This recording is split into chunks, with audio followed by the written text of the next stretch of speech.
तो के दोस्त ॻाल्हि कंदे उनजे पासे में हिते ॿ कबीले जा माण्हू अची वेठा ॿुधायो राति में हुन ईद खाई जेको भक्त हो उहो वरी घटी ते उछली अॼु जो सुबुह जो उथियसि उहे लाॾा ॿारनि जा ॿार जेके हुननि उहो घटी मां भक्त ॿुहारियो पिए अंधे खे जो ॾिसण में कोन उछलिया त उहो इंसान छा आहे हुनखे वञी ॾियो मुंशी साहिब जो हिकिड़ो शेर आहे त सुबुह तोड़े शाम पोइ ते पेट बुखिया बगड़ में एॾो बप में हणन रोज़ हराम इहो जे इस्लाम जो बेड़ी बनी बस आहे तो हिते असां वटि कई रंग ढंग थियनि पिया मुंहिंजे ख़्याल में तव्हां हिते वेठा आहियो ज़रूरु को न को कंहिंसां लाॻापियो हूंदो कंहिं न कंहिं सां कुझु पासो ज़रूरु लॻियलु हूंदो पर असीं अकेला अकेला आहियूं सिवाय किन तंग माण्हुनि मुंहिंजो यार अधु ॾाढो मुड़ुसु माण्हू हो 25 साल कावड़ जी थियो पर मूं ॿुधो त हिकिड़ी अधी आई जॻह परकाए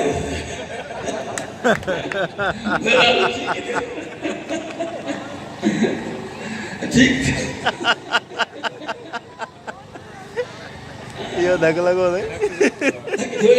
वाज धक दियो घणन के पर जाए भैया असानी दाढ़ी वडी ने निहारे करती पर अल्लाह भाई करे खुश हो जाए मुके आने के दोस्त थियो सवरी जो गजी अन वाले हमरा के ॻाल्हाइण ते सिखायो असीं हलाए के जे पासे में कोन हुई भई लेसन करण हिकिड़ो माण्हू मूं वटि हली आयो इहा ज़िंदगी में मुंहिंजी पहिरीं मुलाक़ात थी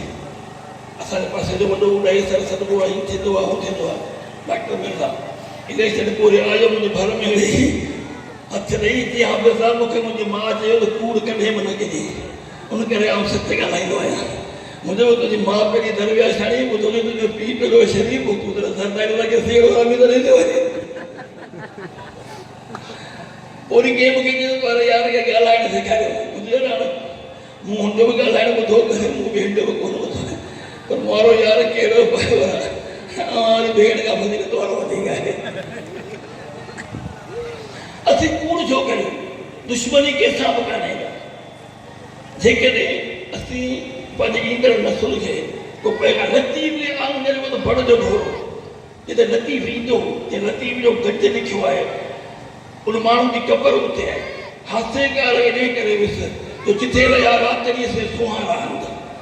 लतीफ़ किथां खां किथे ईंदो पोइ मूं जेके हालतूं ॾिठियूं ॿुधो हुनखे ख़बर हुई त मुंहिंजी क़ौम अहिड़ी थींदी तंहिंजे करे आउं पंहिंजो पैगाम जेको हाणे क़ुर कवे थो त सच ॻाल्हि कूड़ न कर कूड़ ते अलाह जी लानत आहे आउं जेके कंहिंखे चवां थो बाबा सच ॻाल्हि आहे हुजे त यार दुनिया में रहणो त सच कोन ॻाल्हाईंदुसि ऐं तूं क़ुर जो ॿुधण आई क़ुर कवे थो सच ॻाल्हि आहे तूं थो चवीं मूंखे दुनिया में रहणो आहे ऐं कूड़ ॻाल्हायां हाणे तूं क़ुर जो थो ॿुधण साईं अहिड़ो बि को कज़ाब आहे मुंहिंजे करे थियो